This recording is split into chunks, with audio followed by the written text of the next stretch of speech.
하나님 말씀은 여호수아입니다. 여호수아 23장 1절 말씀부터 말씀을 보도록 하겠습니다. 여호수아 23장 1절입니다. 여호와께서 이스라엘 사방 대적을 다 멸하시고 이스라엘에게 안식을 주신 지 오랜 세월이 지났으며 여호수아는 나이가 들어 늙었다. 여호수아가 온 이스라엘 곧 그 장로들과 우두머리들과 재판장들과 관리들을 불러 그들에게 말했다. 나는 나이가 들어 늙었구나. 너희는 여호와 너희 하나님께서 너희를 위하여 이 모든 민족에 가신 일을 다 보았으니 여호와 너희 하나님은 너희를 위해 싸우신 분이시다.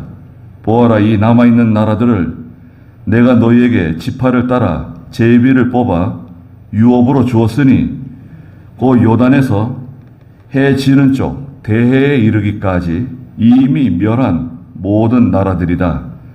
여호와 너희 하나님 그분께서는 너희 앞에서 그들을 몰아내시고 너희 앞에서 쫓아내실 것이니 여호와 너희 하나님께서 말씀하신 대로 너희가 그들의 땅을 차지할 것이다. 그러므로 너희는 더욱 힘써 모세의 율법책에 기록된 모든 것을 지켜 행하고 좌로나 우로나 말씀에서 떠나지 마라.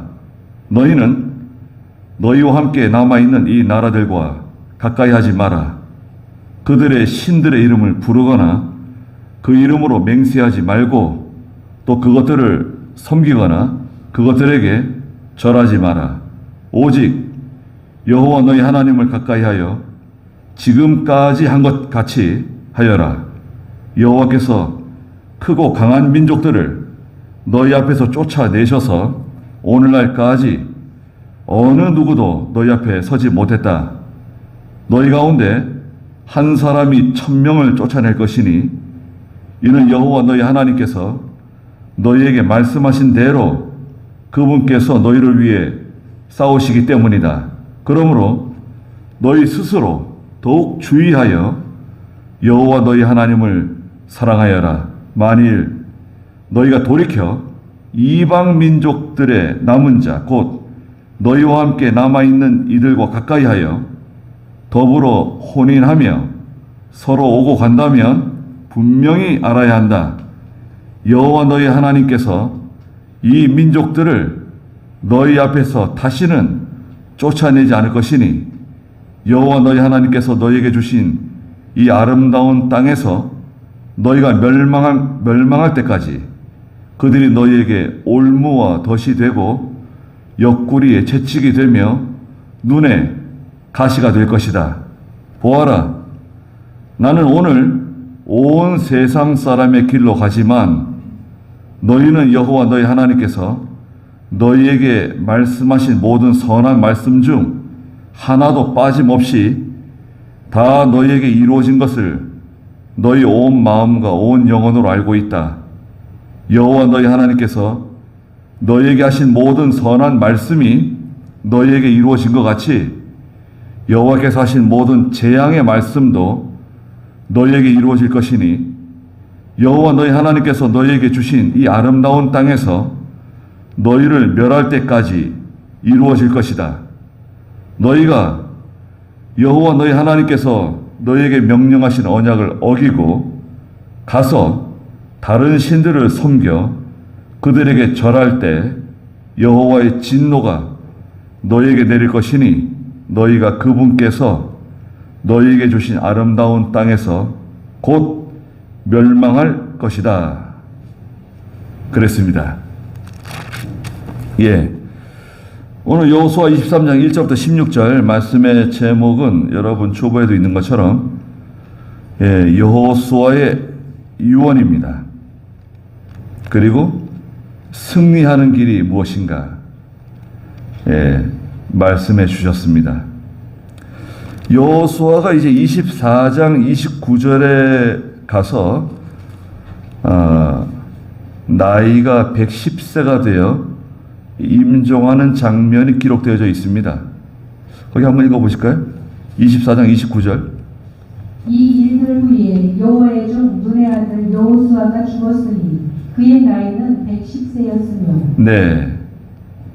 모세는 신명기 마지막에 보면 죽을 때 나이가 120세였죠.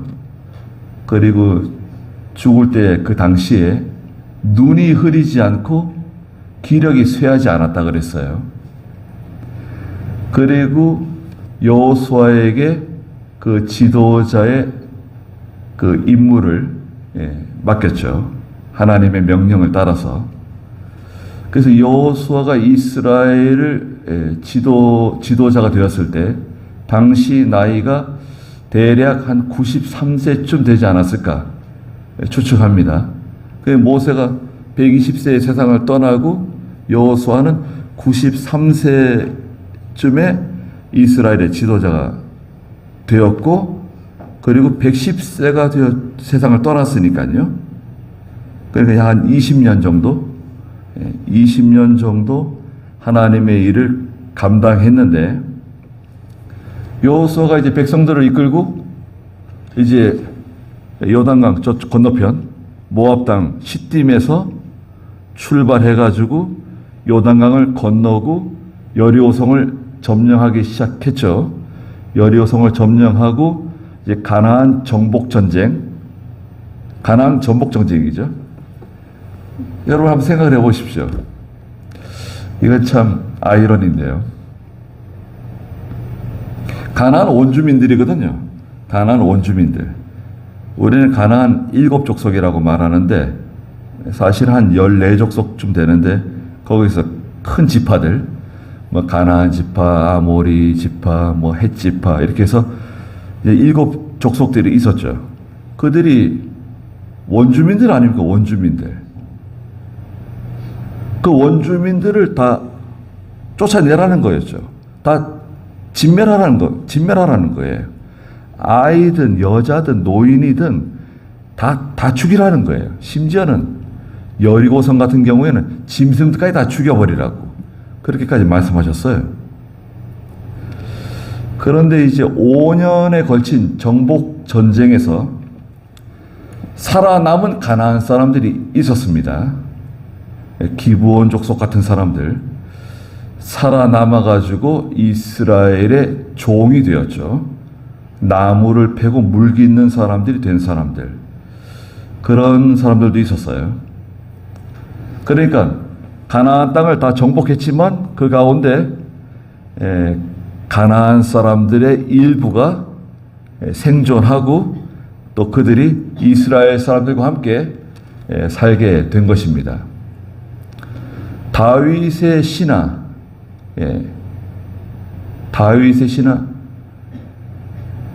그 우리아가 있었죠. 밧세바의 남편 우리아는 헷사람이죠. 다윗의 충성스러운 신하였는데 그 우리아는 헷사람이었어요. 헷족속. 그도 가나안 지파 사람이죠. 그렇지만 이스라엘 백성이 되어서 다윗의 충성스러운 신하가 된 것입니다. 그렇게 이제 생존한 사람들이 있었습니다. 그런데 오늘 여기 23장에서 여호수아가 이제 내가 나이가 들어서 늙었는데 이제 갈 날이 얼마 남지 않았다는 것을 알고 백성들 가운데 지도자들을 불렀죠. 1절 한번 읽어보시겠어요? 여호와께서 이스라엘의 사방 대적을 다 멸하시고 이스라엘에게 안식을 주신 지 오랜 세월이 지났으며 여호수아는 나이가 들어 늙었다. 여호수아가 온 이스라엘 곧 그 장로들과 우두머리들과 재판장들과 관리들을 불러 그들에게 말했다. 나는 나이가 들어 늙었구나. 너희는 여호와 너희 하나님께서 너희를 위하여 이 모든 민족에게 하신 일을 다 보았으니 여호와 너희 하나님은 너희를 위해 싸우신 분이시다. 네. 2절에 보니까 여호수아가 온 이스라엘 곧 장로들, 또 우두머리들, 재판장들, 관리들을 불렀다고 말했습니다. 여기서 이 장로들은 오늘 교회 장로를 말하지는 않습니다. 이 장로들은 지도자급에 있는 나이가 많은, 경험이 많은 그런 인물들을 가르칩니다. 네. 나이가 많은 사람이다. 원래 이 단어는 수염이 긴 사람을 가르치는 말이에요. 수염이 길다.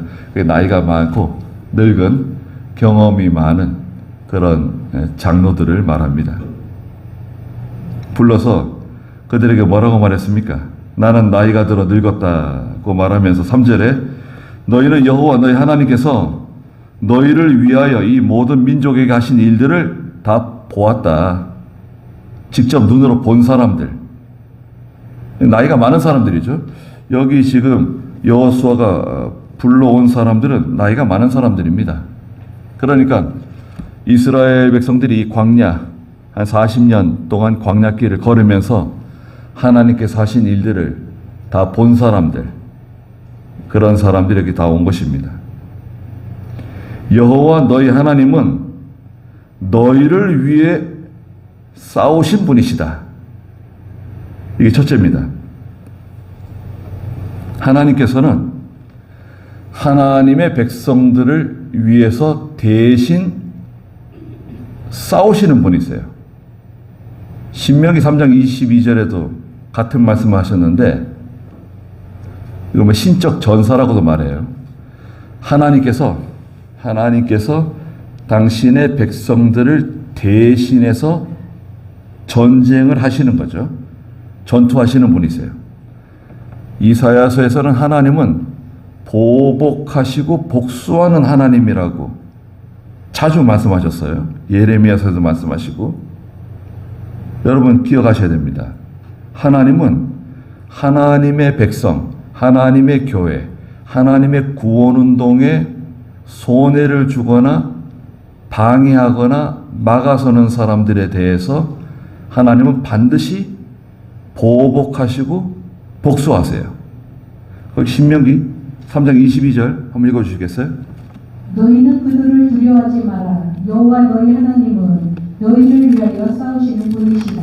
네. 3장 22절에 너희는 그들을 두려워하지 마라. 여호와 너희 하나님은 너희를 위하여 싸우시는 분이시다. 말씀하셨습니다. 엄청난 말씀입니다.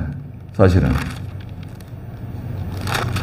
신명기 1장 30절에도 말씀하셨는데 거기도 한번 읽어주시겠어요? 신명기 1장 30절. 너희 앞서 가시는 여호와 너희 하나님께서 이집트에서 너희를 위하여 너희 보는 앞에서 모든 일을 행하신 것 같이 그분께서 너희를 위하여 싸우실 것이며. 네. 이집트에서 너희를 위해서 일하신 행하신 것을 다 보지 않았느냐? 하나님께서는 너희를 위해서 대신 싸우시는 하나님이시다. 광야고 너희들이 걸어온 모든 길에서 사람이 자기 아들을 아는 것 같이 여호와 너희 하나님께서 너희를 안고 이곳까지 이르게 하신 것을 너희가 보았다.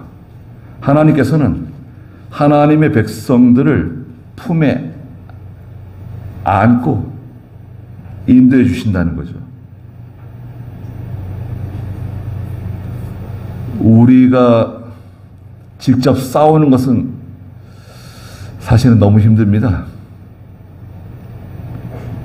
또 우리 예수 믿는 사람들은 혈과 육으로 싸우는 게 아니잖아요. 우리의 전쟁은 영적 전쟁이지 혈과 육으로 막 이 몸을 가지고 막 다투고 주먹 다짐하면서 싸우는 거 아니잖아요. 물론 우리가 정의를 위해서 싸울 수도 있고 의를 위해서 싸울 수도 있습니다. 공정을 위해서도 싸울 수 있어요. 제도 안에서. 그리고 진리를 위해서 싸우는 경우 있죠. 진리를 위해서. 진리에 대하여 우리가 전사가 되어서 싸우는 경우도 있습니다. 그러나 하나님께서 우리를 대신하여 싸우신다는 것을 우리가 기억해야 됩니다. 그러니까 하나님께 맡겨야 돼요. 하나님께 맡기고 기도하고 하나님께 맡기고 우리가 또 싸워나가야 됩니다. 우리가 진리를 거스르는 것에 대해서 침묵하시면 안 됩니다. 성경에 맞지 않는 것, 성경에 위반되는 것, 또 내 신앙 양심에 맞지 않는 것, 용납할 수 없습니다. 또 우리가 가지고 있는 우리 신앙의 바른 전통들이 있잖아요, 여러분. 우리가 가지고 있는 신앙의 그 바른 전통에 맞지 않는 것, 우리가 용납할 수 없어요. 용납하지 않으면 어떻게 되는가? 손해 볼 수도 있겠죠. 그래도 하나님께 맡기고 하나님께서 대신 싸워주신다고 말씀하셨으니까 이 말씀 가지고 기도하시는 거예요. 여러분, 하나님께서 대신 싸워주신다고 말씀하지 않으셨습니까? 저를 대신해서 싸워달라고 기도하고 나가야 됩니다. 4절 읽어보세요. 보아라, 이 남아있는 나라들을 내가 너희에게 지파를 따라 제비를 뽑아 유혹으로 주었으니 곧 요단에서 해지는 쪽 대에 이르기까지 이미 멸한 모든 나라들이다. 여호와 너희 하나님 그분께서는 너희 앞에서 그들을 몰아내시고 너희 앞에서 쫓아내실 것이니 여호와 너희 하나님께서 말씀하신 대로 너희가 그들의 땅을 차지할 것이다. 네, 하나님께서 너희 앞에서 그들을 몰아내시고 너희 앞에서 쫓아낼 것이라고 말씀하셨어요. 여호와 너희 하나님께서 말씀하신 대로 너희가 그들의 땅을 차지할 것이다. 하나님께서는 말씀하신 대로 그대로 행하시는 분이십니다. 우리는 참 아무것도 아닌데, 여러분, 저희들은 참 아무것도 아니지 않습니까? 잠깐 있다가 없어지는 그런 존재들인데, 욥기서에서는 날아오르는 불티와 같다고, 인생이 잠깐 반짝 보였다가 사라지는 것처럼 그런 불티와 같은 인생인데, 하나님께서 우리를 대신해서 싸워주신다, 또 약속을 이행하신다는 것을 저희가 꼭 기억해야 됩니다. 하나님은 약속하신 것 이행하십니다. 약속 어떻게 하셨죠? 아니, 성경에, 여러분, 이 성경에 이게 하나님의 약속이잖아요. 신구약 성경이. 여기 하나님께서 우리에게 약속하신 말씀, 우리가 이 말씀 붙들고 사는 사람들 아닙니까? 우리는 아름다운 말을 따라가는 게 아닙니다. 우리는 하나님 말씀을 따라가는 사람들입니다. 하나님께서 성경에 어떻게 말씀하셨는가? 하나님께서는 무엇이라고 나에게 말씀하시는가? 우리에게 어떻게 하라고 말씀하시는가?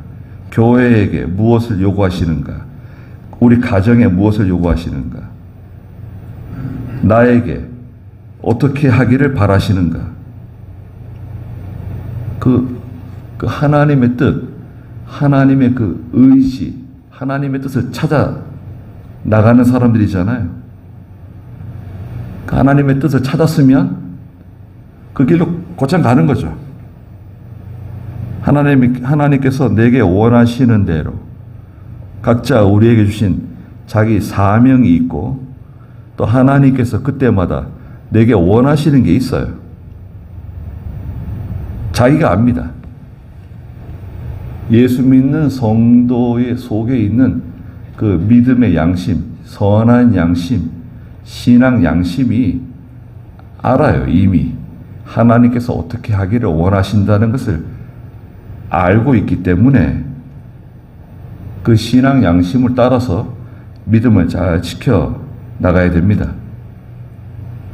어려운 점이 있지만 성경에는 여호와 너희 하나님은 너희를 위해 싸우시는 분이라고 말씀하시잖아요. 내가 하려고 하면 힘들고 하나님께서 하나님께서 대신 싸워주시기를 바라고 하나님께서 대신 싸워달라고 기도하고 믿음을 지켜나가야 됩니다. 그럼 두 번째 6절 읽어보시겠어요? 그러므로 너희는 더욱 힘써 모세의 율법책에 기록된 모든 것을 지켜 행하고 좌로나 우로나 말씀에서 떠나지 마라. 너희는 너희와 함께 남아있는 이 나라들과 가까이 하지 마라. 그들의 신들의 이름을 부르거나 그 이름으로 맹세하지 말고 또 그것들을 섬기거나 그것들에게 절하지 마라. 오직 여호와 너희 하나님을 가까이 하여 지금까지 한 것 같이 하여라. 네. 두 번째는 하나님께서 우리가 말할 수 있는 승리하는 방법. 승리하는 방법은 무엇인가? 여기 6절에 보니까 그러므로 너희는 첫째 더욱 힘써 모세의 율법책에 기록된 모든 것을 지켜 행하라는 것입니다. 모세의 율법책에 기록되어진 하나님의 말씀. 모세의 율법책은 모세 오경이거든요. 창세기부터 시작한 창세기, 출애굽기, 레위기, 민수기, 신명기까지 모세 오경. 이게 모세의 율법책인데 거기에 주제가 십계명이죠. 십계명. 십계명을 전에도 말씀드린 것처럼 도덕법이라고 말합니다. 십계명을. 도덕법은 변하지 않는 거예요. 없어지는 게 아니에요. 인간에 대해서 하나님께서 적용하신 법칙인데요. 첫째가 뭔가요? 계명의 첫 번째 계명은 하나님 외에 다른 신을 섬기지 말라는 거죠. 두 번째는 뭔가요? 어떤 형상을 만들거나 거기 그 형상에게 절하지 말라는 거죠. 세 번째는 하나님의 이름을 망령되이 일컫지 마라. 하나님의 이름을 훼손하면 안 된다는 거죠. 네 번째는 안식일을 기억하여 거룩하게 지키라는 거죠. 다섯 번째는 내 부모를 공경해라. 여섯 번째는 살인하지 마라. 일곱 번째는 간음하지 마라. 여덟 번째는 도적질하지 마라. 아홉 번째는 거짓말, 거짓증 하지 말라는 거고, 열 번째는 내 이웃의 것을 탐내지 말라는 거죠. 이웃의 아내나 남종이나 여종이나 그 재산을 탐내지 마라. 10가지 계명이 있는데 시대적인 계명이라고 하면 제4계명인 안식일을 기억하여 거룩하게 지키라는 계명. 그리고 하나 더 하자면 제7계명인 간음하지 말라는 계명. 거기에 특히 우리나라에 적용될 수 있는 계명 제9계명 거짓말하지 말라는 계명.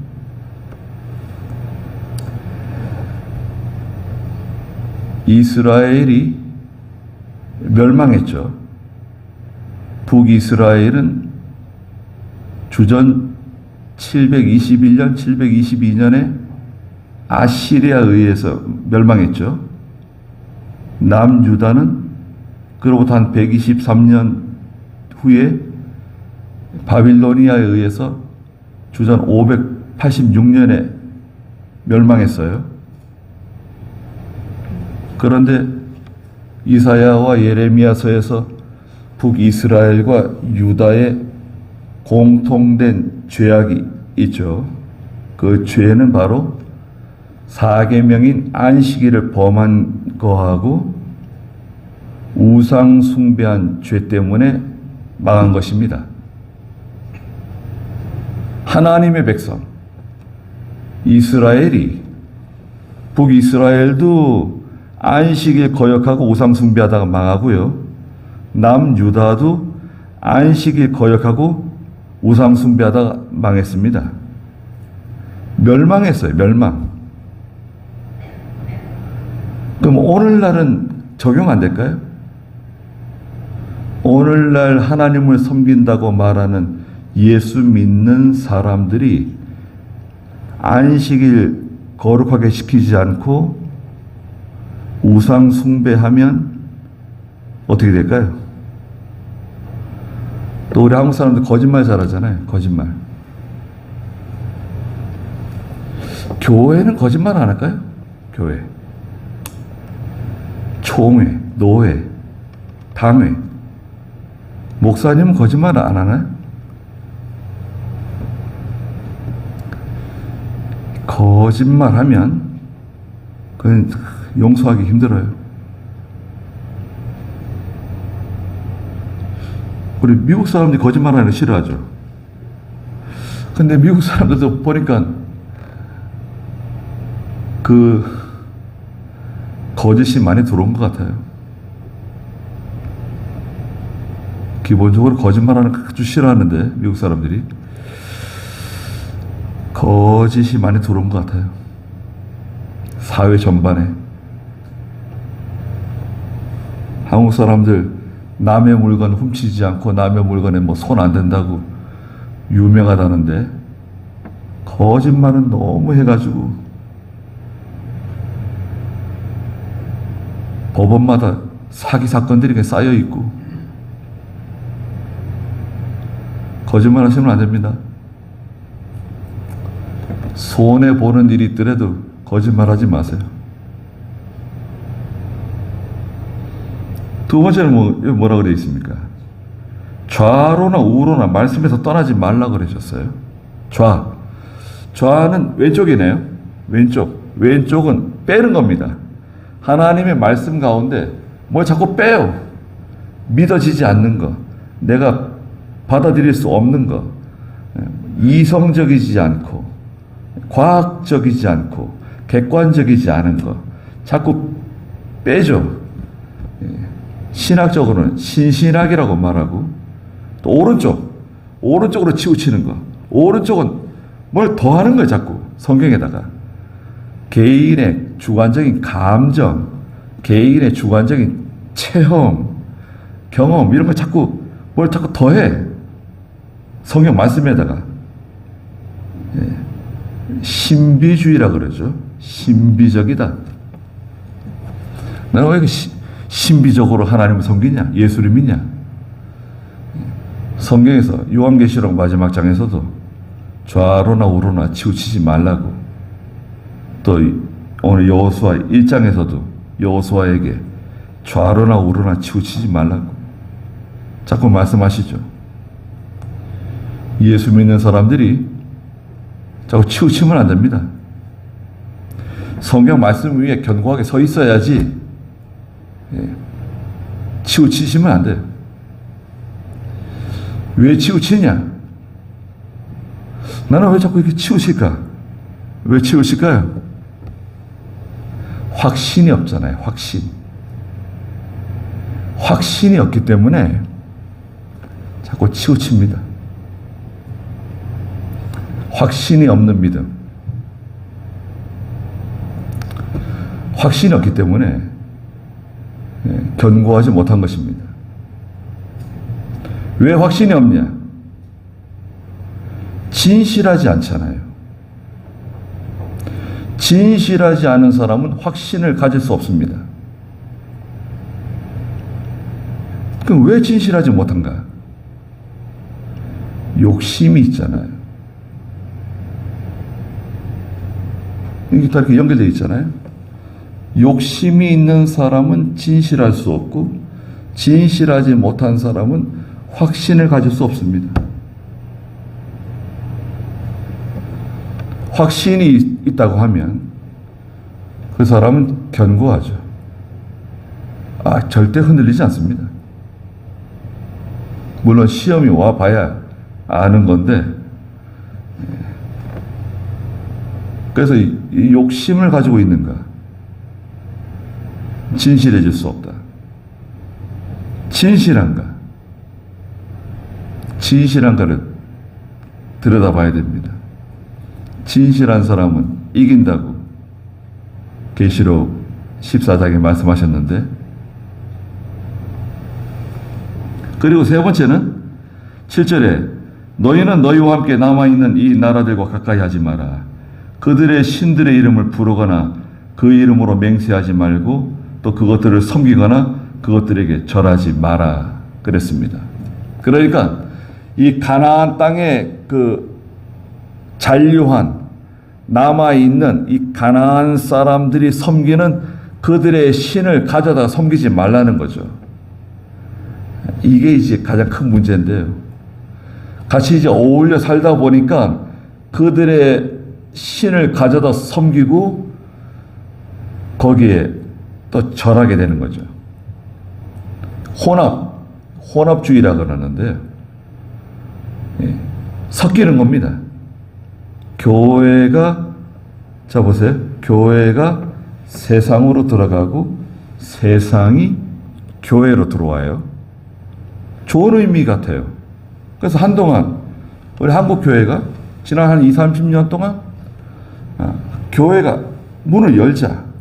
열린 교회, 열린 예배, 강대상 다 깨부수고 무대처럼 만들고 이런 나무 강대상 이런 거 다 쪼개버리고 유리로 크리스탈로 갖다 놓고 아주 스마트하게 만들어 놓고, 그래서 어느 누구나 교회에 부담 없이 올 수 있도록 그런 문을 넓히고 문턱을 낮추자, 그런 노력을 많이 했죠.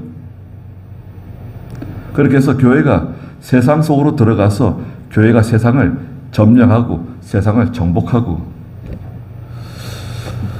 그런데 한 20, 30년 했거든요. 결과가 뭔가요? 교회가 세상을 얼마나 정복했는가요? 예수 믿는 사람들이 더 늘어났나요? 오히려 예수 믿는 사람들이 많이 줄었습니다. 통계적으로. 특히 젊은 사람들이 교회를 많이 떠났어요. 이상하네요. 우리 그 젊은 사람들 위주로, 중고등부를 위주로, 청년부를 위주로 많은 그 물질을 투자하고 많은 공을 들였는데 결과는 비참합니다. 도대체 원인이 뭘까? 많은 분석이 있습니다. 저는 중고등부를 잡기 위해서, 청년부를 붙잡기 위해서 교회는 옛 신앙을 버렸어요.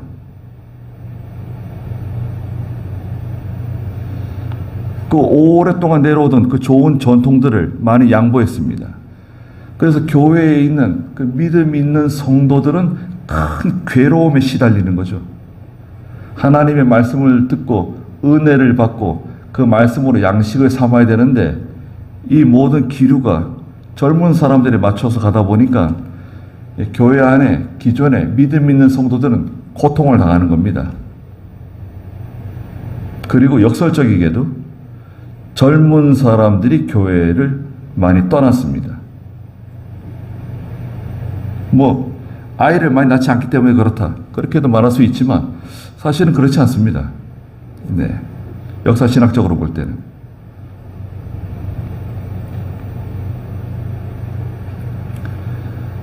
교회는 그 전통적으로 내려오는 신앙을 끝까지 잘 지켜나가야 됩니다. 진정한 부흥은 하나님 말씀대로 하는 것이에요.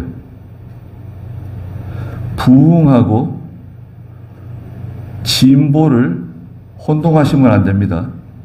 교회는 진보가 아니에요.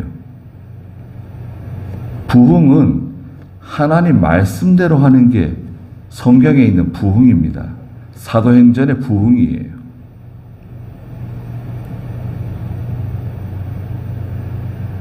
그러니까 그들과 가까이 하지 말라는 거예요. 그들의 신들의 이름을 부르지 말고 그 신들의 이름을 맹세하지 말고 그것들을 섬기거나 거기 굴복하지 말라는 거예요. 거기 절하지 말라는 거예요. 거기에 복종하지 말고 거기에 지배를 받으면 안 된다는 거죠. 8절에 오직 여호와 너희 하나님을 가까이 하여 지금까지 한 것처럼 그렇게 해야 된다는 거예요. 이걸 바꾸지 말라는 거예요. 9절 읽어보시겠어요? 여호와께서 크고 강한 민족들을 너희 앞에서 쫓아내셔서 오늘날까지 어느 누구도 너희 앞에 서지 못했다. 너희 가운데 한 사람이 1000명을 쫓아낼 것이니 이는 여호와 너희 하나님께서 너희에게 말씀하신 대로 그분께서 너희를 위해 싸우시기 때문이다.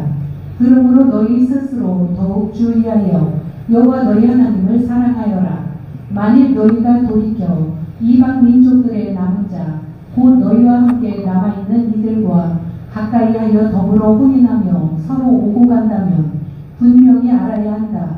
여호와 너희 하나님께서 이 민족들을 너희 앞에서 다시는 쫓아내지 않을 것이니 여호와 너희 하나님께서 너희에게 주신 이 아름다운 땅에서 너희가 멸망할 때까지 그들이 너희에게 올무와 덫이 되고 옆구리에 채찍이 되며 눈에 가시가 될 것이다. 네. 9절에 보니까 여호와께서 크고 강한 민족들을 너희 앞에서 쫓아내셨다. 오늘날까지 어느 누구도 너희 앞에 서지 못했다. 크고 강한 민족들 이스라엘 앞에 다 굴복하고 다 쫓겨났습니다. 모압 사람들, 에돔 사람들, 수많은 부족들이 이스라엘 백성들 앞에서 다 쓰러졌습니다. 하나님께서 대신 싸우신다. 여러분, 작전을 바꾸십시오. 내가 맨 앞장서 가지고 용감하게 내가 싸워야 되겠다. 그렇게 하지 마십시오. 하나님께서 우리 앞에서 대신 싸울 수 있도록 하나님께 기회를 주세요. 하나님께서 대신 싸워주시고 하나님께서 대신 길을 열어주시고 문을 열어주시고 그 사람들의 마음을 열어주시고 그 일들이 처리될 수 있도록 해달라고 기도하는 거죠. 하나님께서 대신 싸워주셔야 됩니다. 그러면 일은 쉬운 거죠. 그렇지 않은가요? 그걸 내가 다 하려고 하면 그건 얼마나 그 힘든 건가요? 사람들의 비율을 다 맞춰주고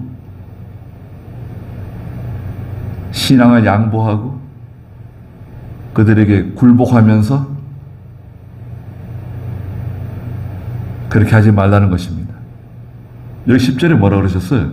너희 가운데 한 사람이 1000명을 쫓아낼 수 있다. 한 사람이 1000명을 쫓아낸데 가능할까요?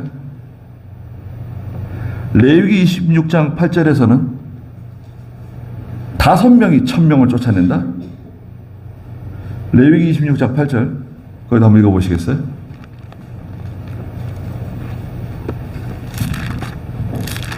너희 5이 백을 쫓고 너희 100이 만을 쫓을 것이니 너희 대적들이 너희 앞에서 칼에 쓰러질 것이다. 네.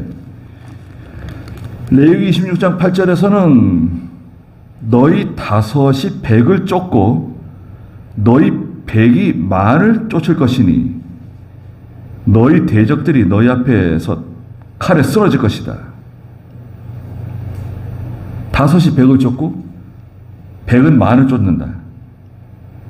근데 신명기 32장 30절에서는 두 사람이 또 만을 쫓아낸대요.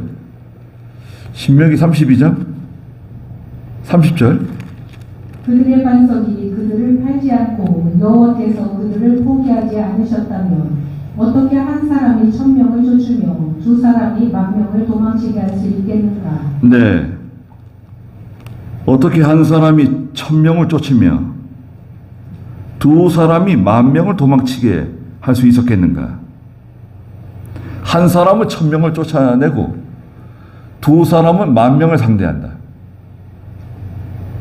하나님이 함께 하시니까. 이는 여호와 너희 하나님께서 너희에게 말씀하신 대로 그분께서 너희를 위해 싸우시기 때문이다. 그러므로 오늘 11절에 너희는 스스로 더욱 주의하여 여호와 너희 하나님을 사랑하여라. 만일 너희가 돌이켜 이방 민족들의 남은 자 곧 너희와 함께 남아있는 이들과 가까이하여 더불어 혼인하며 서로 오간다면 분명히 알아야 한다. 여호와 너희 하나님께서 이 민족들을 너희 앞에서 다시는 쫓아내지 않을 것이니 여호와 너희 하나님께서 너희에게 주신 이 아름다운 땅에서 너희가 멸망할 때까지 그들이 너희에게 올무와 덫이 되고 옆구리에 채찍이 되며 눈에 가시가 될 것이다. 그랬습니다. 혼합되지 말라는 것입니다. 말씀드렸다시피 이 혼합되는 것, 혼합주의. 그들과 섞이는 거 있잖아요. 특히 여기서는 혼인을 말씀하셨어요. 너희의 아들을 위해서 그들의 딸을 데려오지 말고 또 그들의 아들을 위해서 너희 딸을 주지 말라는 거잖아요. 믿지 않는 사람과 혼인하는 일, 성경에서는 금지하는 거죠. 여러 가지 핑계를 대고 이유를 대더라도 성경에는 맞지 않는 겁니다. 믿지 않는 사람과 아들이 혼인하려고 그러고 딸이 혼인하려고 그래요.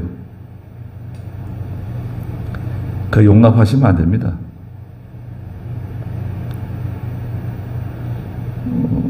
어디 교단 목사님은 그 교회 뭐 권사님인가 그런데 아들이 믿지 않는 여자하고 결혼한다니까 주례는 못 써주고 그 권사직도 떼버렸대요. 자격 없다고. 와, 그런 분이 계세요? 아이고, 우리 교단도 아닌데. 아이, 단호하시더라고요. 네. 깜짝 놀랐어요. 네. 그래도 그 권사는 뭐 교회 떠나지 않은 것 같아요. 네. 그러니까 아들을 그 믿지 않는 여자하고 혼인시킬 정도니까 그건 혼합주의로 기울어졌다 이거죠. 자격 없다고.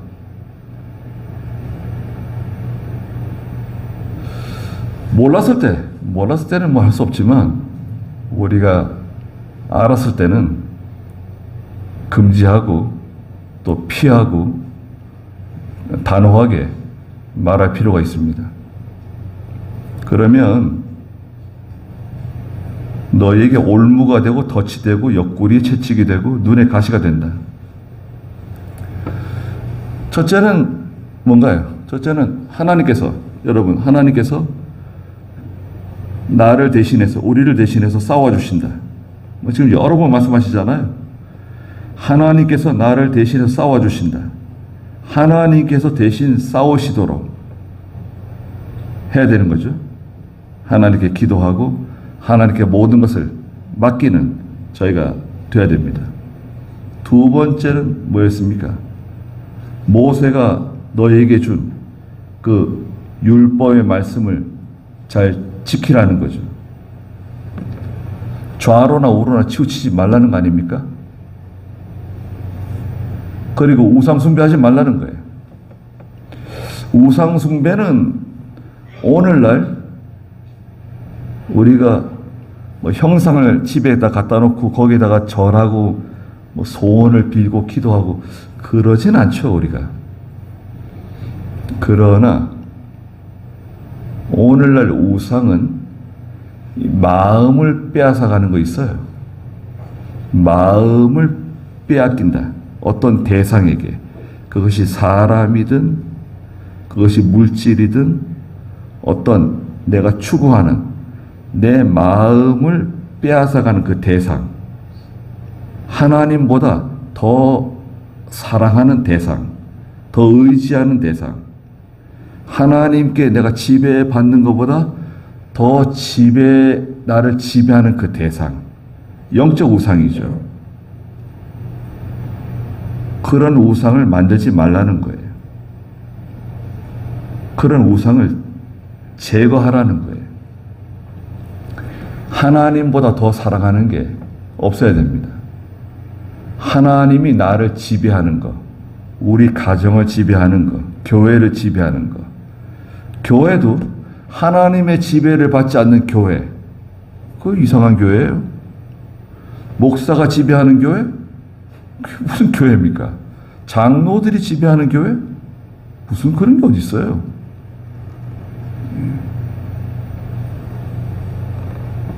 그럼 뭐 용납 못합니다. 그런 거는. 누가 지배를 해요? 하나님께서 통치하는 하나님의 교회. 하나님이 주인이시잖아요. 우리 가정은 주인이 누구세요? 하나님이 주인이셔야죠. 하나님이 우리 가정의 주인이시고. 나의 주인이 누구십니까? 하나님이세요? 하나님이 정말 내 이 몸뚱아리의 주인이신가요? 그렇게 생각하신다 그러면 엄청난 것을 깨달은 거네요.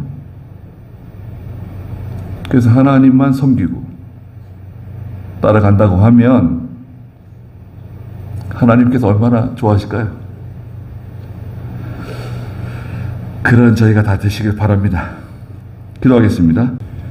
우리 주 예수 그리스도의 크신 은혜와 하나님 아버지의 무한하신 사랑하심과 성령의 감화하시고 감동하시는 귀한 은혜의 역사가 이 자리에 참석한 사랑하는 모든 성도들과 믿음의 가정들과 믿음의 자녀들에게 항상 계시기를 축원하옵나이다. 아멘.